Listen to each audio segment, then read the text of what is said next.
Précédemment dans Aventure. Nos jeunes aventuriers sont à l'entrée des plaines éternelles.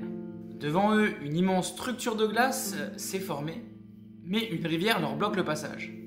Celle-ci est à moitié gelée et le terrain semble assez accidenté. En réfléchissant à une solution pour traverser cette rivière sans encombre, Sarah, qui est une magicienne de l'eau, propose de refroidir la température de l'eau afin de pouvoir créer un pont de glace. Celle-ci réussit à faire son sort sans problème, mais nos aventuriers sont assez nombreux, il va falloir donc agir avec prudence pour traverser ce pont qui a l'air un peu instable.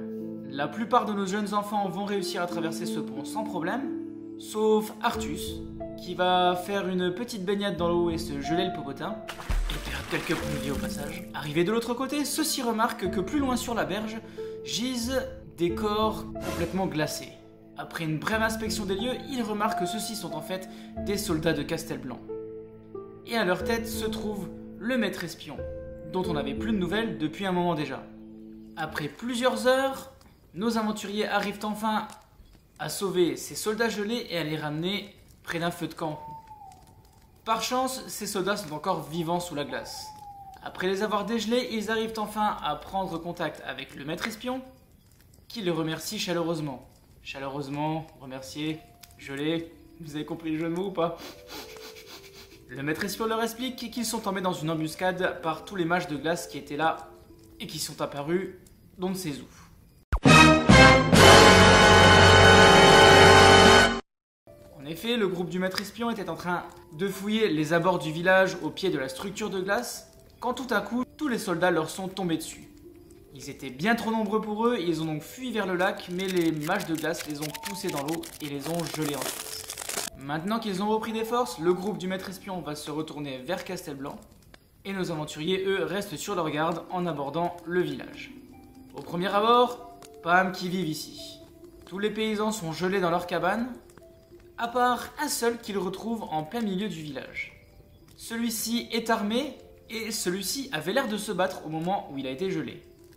Alors qu'il se rapproche de l'homme qui est congelé au milieu de la place, il remarque que des fleurs ont été posées devant lui, comme si c'était une tombe.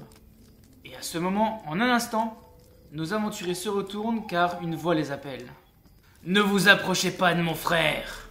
Et nos aventuriers se retrouvent complètement encerclés. De l'autre côté, nos grands aventuriers, quant à eux, sont en pleine guerre contre des monstres et des soldats du second. Ces égouts sont bien remplis donc. Alors qu'ils sont à peine en train d'achever leur combat contre les Sahuagin et les soldats du second, d'autres Sahuagin semblent venir pourchassés par une créature encore plus massive. Nos druidesses essayent encore de prendre le contrôle des Sahuagin, avec plus ou moins de succès, mais le pire reste à venir. Une araignée géante arrive en plein milieu du couloir. Celle-ci est poursuivie par d'autres soldats du second.